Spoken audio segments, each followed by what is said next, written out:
Son las 8:22 y como lo había anunciado Mávila Huertas, vamos ahora a conversar no con un jurista, sino con un congresista, y es cierto que abogado e historiador, que el día de ayer tomó parte en el voto sobre esta materia penal que importa tanto a la población. ¿Cuál es el marco normativo que ayude a las instituciones a combatir la criminalidad?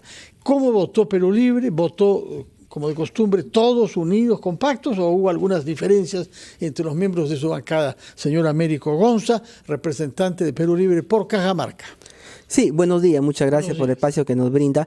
Nosotros como acuerdo de bancada votamos a favor, porque como lo dijimos desde un inicio, la idea de estos proyectos que hemos venido impulsando mucho desde hace bastantes meses era justamente enfrentar la criminalidad. En este proceso hay nuevas ideas, modificaciones, como en efecto nos ha parecido muy importante lo que han propuesto. Entonces, el derecho es así, el derecho tiene que ir adecuándose a las circunstancias, a las realidades. Y esta ley 32.108 modificaba a dos leyes, una, la 27.379, que tenía desde 2000, o sea, 24 años, que no se había tocado nada, donde solamente se modificaba un inciso. Por eso cuando decían una nueva ley, no era tanto así, ¿no? Era la modificación en un inciso al artículo 2 de una ley que tenía 24 años y a otra ley que tiene 13 años, que es la 30.077, ley de crimen organizado, donde también se modificó un inciso en el artículo 2 y otro inciso en el artículo 4. De acuerdo. Respecto de la modificación de la manera de proceder en los casos de allanamiento, ¿también están ustedes de acuerdo con la modificación? Sí, hemos estado de acuerdo porque de alguna manera cuando se recogen opiniones, aportes, te hacen ver de otra óptica y que justo uno dice, bueno, no lo vi y ahora me parece mejor. Entonces nos parece que ahí se va perfeccionando. De repente más adelante venga otro congreso y diga, hay que mejorar las cosas y igual, bienvenidos sean los cambios. No, claro, pero la idea es que este Congreso termine con una ley que esté lo mejor posible alineada a la lucha contra la delincuencia. En el otro proyecto, el que se ha aprobado en primera votación, es crear el delito de criminalidad sistemática. ¿Correcto? A partir de un grupo de iniciativas que en realidad eran 17 proyectos de ley que han sido condensados. No incluye el proyecto presentado por el Poder Ejecutivo, ¿correcto? Sí, no incluye. No lo incluye.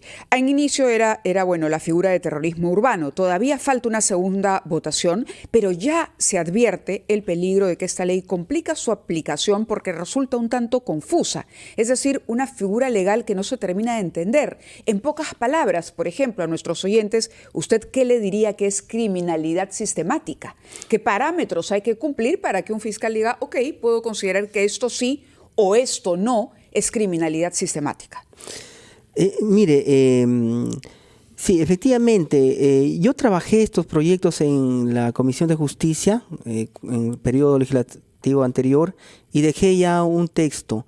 Luego, a raíz de los últimos hechos de la criminalidad, muchos colegas congresistas y bancadas querían proponer algo de ellos y parece que se desarmó este tema y lo que nos parecía más peligroso, que en un inicio nosotros dijimos que no íbamos a apoyar porque por parte del Ejecutivo se quería implicar en estos alcances de terrorismo urbano a las protestas, cosa que nos parecía muy peligroso. Pero luego en el debate con los voceros y quienes participamos en esto, se redució este término, se cambió el nombre a criminalidad sistemática, porque entendíamos que, por ejemplo, en las bandas criminales que extorsionan de manera sistemática, ¿no?, a una población o a un espacio territorial o a un conjunto, digamos, ¿no?, de los taxistas del norte, de los mototaxistas de San Juan del Lurigancho. Entonces es algo sistemático. Eso es el concepto que se quiso implementar en este término, pero que también puede mejorarse de repente en el transcurso de este tiempo.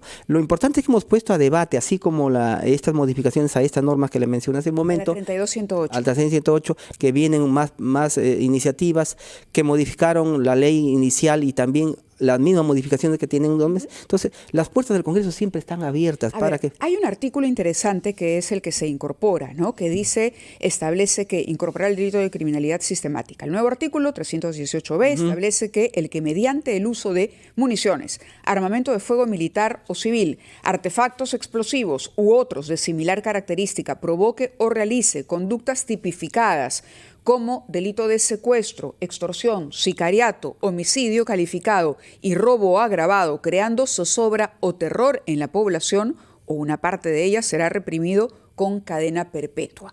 Esta es la figura que se habría creado, una figura nueva. Complicado, ¿no? Porque establece dos condiciones y uno dice, faltaba que esto estuviera en la ley, es decir, hacía falta una norma como esta. Es que hoy por hoy no se castiga a aquel que utiliza armamento de fuego civil o militar, explosivos u otro, cuando comete delito de secuestro, extorsión, sicariato, homicidio o calificado. Sí, claro, sí se sanciona, pero fíjese, acá ya le estamos poniendo cadena perpetua. No, de alguna manera esto ya es el último ratio de la sanción. Extorsión seguido de muerte es cadena perpetua, pero si hablamos de extorsión así en su término básico, 15, 20 a cadena perpetua ya. La idea es que con esto se desincentive la... hay voces como la del ex procuradora Maldonado, que ha dicho que este tipo penal es innecesario porque el ordenamiento jurídico penal peruano ya tenía los elementos suficientes para aplicar la máxima pena. Bueno, sí, es verdad también eso, pero parece que hay gente que nada le parece bien, ¿no? Porque el señor que usted menciona se opone a todo, cree que la ley están hechas en piedra. Más bien yo le sugiero que si tiene algún... Maldonado, ¿dice usted? Sí. Pero lo conozco hace 30 años y me parece que no corresponde a la caricatura que usted hace. Lo hemos visto cuestionar la modificación de la ley 32-108 y ahora... Pues nosotros invitamos a mesa de trabajo, pero siempre que los convocamos nunca van, ¿no? No, lo que pasa con el Congreso en muchos casos también, y permítanos hacer la tingencia, y lo sabemos porque conversamos con esos especialistas, es que el Congreso legisla y parte a veces de un desconocimiento. Y está claro que hay una desconfianza en la ciudadanía, usted no va a negar los niveles, paupérrimos de aprobación que tiene el Parlamento, porque la sensación que tiene el país es que el Congreso legisla para intereses particulares. Entonces siempre estará una legislación, sobre todo cuando parece, de acuerdo a los especialistas, innecesaria, ¿no? Uno inmediatamente pensará, bueno, ¿y aquí qué esconde el Congreso? Además, perdóneme, pero se trata de un ex procurador, que es una persona pertinente para comentar este tipo de temas. Mire, yo no sé si en el Congreso hay extorsionadores, secuestradores o sicarios, ¿no? Tampoco a estas personas, como la corriente es ahorita atacar al Congreso, es la piñata, entonces yo me paro de ese lado, pero pierdo mi objetividad hasta como abogado, ¿no?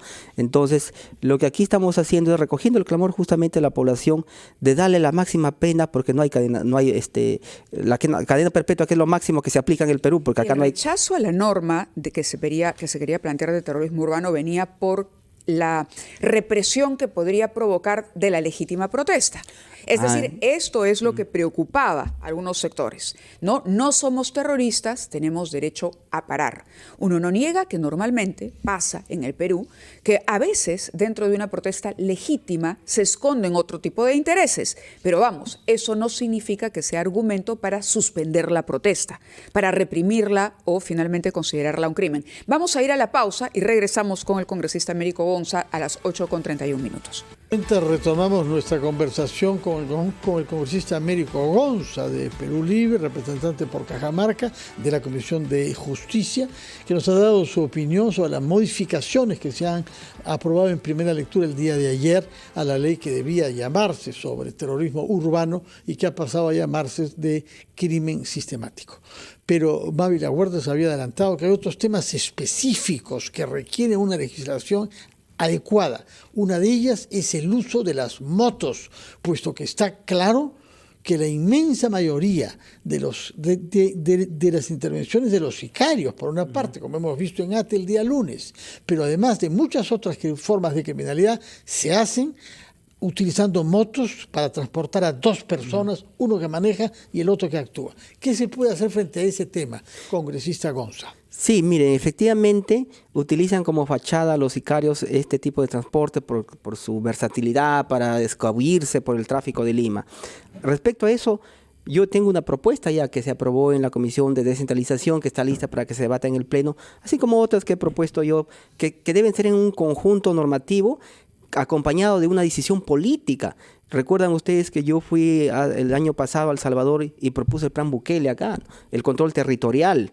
por ejemplo, la expulsión de extranjeros ilegales. De un partido marxista-leninista como es Perú Libre, por lo menos así era cuando se presentó el año 21, ¿adopta ahora el pensamiento de Bukele? Mire, hay que recoger las cosas buenas. En ambos, tanto en la derecha y en la izquierda, hay cosas buenas que rescatar. Pero sobre todo por esto debe estar en la seguridad del pueblo, de una nación. Y si eso ha funcionado ahí, hay que adaptarlo a la realidad nuestra y puede funcionar. Específicamente, ¿qué es lo que adaptaría después de su viaje a El Salvador? Mire, primero, conseguir los recursos, porque todo esto significa recursos, ¿no? Justo ayer cuando se intentó censurar al ministro de Economía, yo mencionaba el cobro de las deudas tributarias. Cuando yo le pregunté a un diputado en El Salvador y le dije, ¿cómo solucionaron el problema de los recursos que ustedes no tienen? Porque para toda esta política pública que implementaron necesitaban recursos. Me dijeron, evitamos la evasión tributaria y cobramos las deudas tributarias que nos debían las grandes empresas. Entonces, pero ya llenos ahí, el plan control territorial, que significa tomar el control de las zonas críticas, entradas y salidas, identificar a los malhechores y ponerlos a la cárcel, con penas severas y con fiscales y jueces que sean céleres investigando el crimen y que le apliquen la pena y que no lo dejen libre, como acá hemos visto que la policía captura bandas enteras, a los 2 días están libres, estos mismos los vuelven a capturar, por eso que vemos que en las cárceles Sí, si me permite. Cuando hablábamos, por ejemplo, y usted decía, todo el mundo critica las normas del Congreso, hay un cargamontón, somos la piñata, hay un tema de interpretación que debe quedar claro en las leyes. Por ejemplo, le planteo la situación del juez Richard Concepción Carguancho. Antes de las modificaciones que ustedes, los ajustes que han hecho a la ley de crimen organizado, cuando estos todavía no han entrado en vigencia, el juez en este caso, evalúa los pedidos de prisión preventiva contra Nicanor Veloarte y otros implicados en el caso Los Guayquis en la sombra. Él rechazó la aplicación de la ley, no la aplicó, porque consideró que beneficia a una de las investigaciones que solicitó justamente, a una de las investigadas que ha solicitado archivar su proceso. Es decir, hay un control difuso, hay una decisión que queda, un margen de decisión para la ejecución de esto en manos de lo que considera el juez. Algunos incluso han dicho que la ley podría resultar incluso inconstitucional. Por lo tanto, si no hay una precisión y un ajuste adecuado en las normas que emite el Congreso, se puede prestar a que esto luego, cuando tenga que ser aplicado, finalmente los jueces digan, bueno, no lo aplico. Primero, porque va en contra de la Constitución y segundo, porque aquí hay un claro intento del Congreso por blindar a algunos investigados. ¿Qué opina usted de eso? Sí, mire, tampoco lo que el Congreso hace no es una isla, ¿no? Lo que usted mismo menciona es el control que se hace sobre las normas. También queda el Tribunal Constitucional que puede declarar de plano una ley como inconstitucional. En este caso específico del juez Richard Concepción Carguancho, recuerden que también está implicado en la trama del caso Chibolín, o sea que tampoco vengan a decirse que son santos. A ver, pongamos ahí en alto. Es decir, el Congreso cumple una función, es dar leyes, pero no vamos a poder luchar contra la delincuencia si no contamos también con el Ministerio Público y fortalecemos el trabajo del Ministerio Público y el Poder Judicial. Hace poco, además, el Congreso aprueba, todavía esto está en comisión, para una ley para castigar a fiscales o jueces que liberen delincuentes. Pero ¿quién decide quién es un delincuente? Si no es un fiscal con un juez. La pregunta es, ¿hasta dónde puede intervenir el Congreso sin vulnerar la independencia de los órganos jurisdiccionales y crear más bien una confusión que enrarezca y que ponga obstáculos en el camino de la lucha contra el crimen? Mire, partemos por una cuestión previa de que aquí en el Perú los jueces y fiscales no son santos, no son ángeles. Han visto mucha trama. También, por supuesto. Bueno, pero bajo esa lógica. Pero bajo esa misma lógica, ¿quién controla al fiscal? ¿Quién controla al juez? Entonces, ¿debe controlarlo el Congreso? Por supuesto, tiene, digamos, que no sea el Congreso, pero alguien los tiene que controlar. Porque fíjese usted, le pregunto, ¿el Congreso quién debe? Seamos claros en eso. El Congreso hace control político al fiscal de la Nación también. Es decir, ¿usted considera que es válido aprobar una norma en el Pleno para castigar o sancionar a jueces y fiscales que liberen delincuentes? ¿Y cómo va así saber el Congreso cuando alguien es delincuente o no, si no forma parte de la investigación ni del proceso judicial? ¿Cuál va a ser el argumento para sancionar a un juez o a un fiscal? Si tengo a un sicario como el maldito Cris, que le quitó la moto a un policía, le quitó el arma, lo encontraron justamente con una moto de estas que lo utilizaban con fachada libre, con 5 pistolas, y una fiscal y un juez dijo que no habían pruebas para meterlo preso. a las pocas semanas mató a un sereno. Ese juez y ese fiscal responden por la vida de ese Hay un órgano sereno. de control interno. Claro que sí, en el caso se aplicó, se Pero sancionó a esos malos funcionarios. A la justa los separan de su cargo. Eso deben estar destituidos y se abre el ir proceso de preso. investigación fiscal también. Entonces, todo funcionario público tiene que estar sujeto a un control, porque lo que la policía se queja, ¿no? Nosotros acá venimos a cuestionar, la policía detiene bandas enteras de organización criminal. ¿Cuál banda piensa usted, por ejemplo? No la de Lurín, espero, ¿no?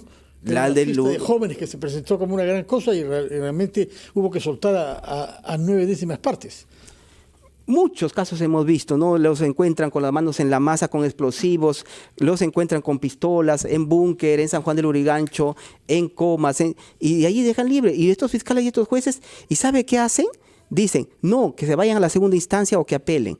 Pero eso no es la justicia. Aquí, cuando queremos combatir el crimen, primero tenemos que reformular lo que es el sistema de justicia. Y quienes operan el sistema de justicia justamente son los jueces y los fiscales, que los vemos muy céleres para unos casos, cuando se trata de políticos, de gente de la farándula, donde tienen cámaras, pero nosotros recibimos la queja de ciudadanos, por ejemplo, del mismo presidente del Poder Judicial, se queja que no hay fiscales en las unidades de flagrancia, que es ahí donde realmente se combate al crimen día a día. Tomamos nota de esa queja suya sobre la lentitud de unos procedimientos fiscales. Ojalá que apliquen esa misma exigencia de rapidez a su trabajo en el Congreso. Y hemos visto las demoras que ustedes tienen en algunos casos. Muchas gracias, señor Américo Gonza, congresista de Perú Libre, representante de Cajamarca. Nos vamos con cierto retraso y con nuestras disculpas. Así a es. la pausa de la hora, Mabel. Y al gran resumen de la hora, 9:03.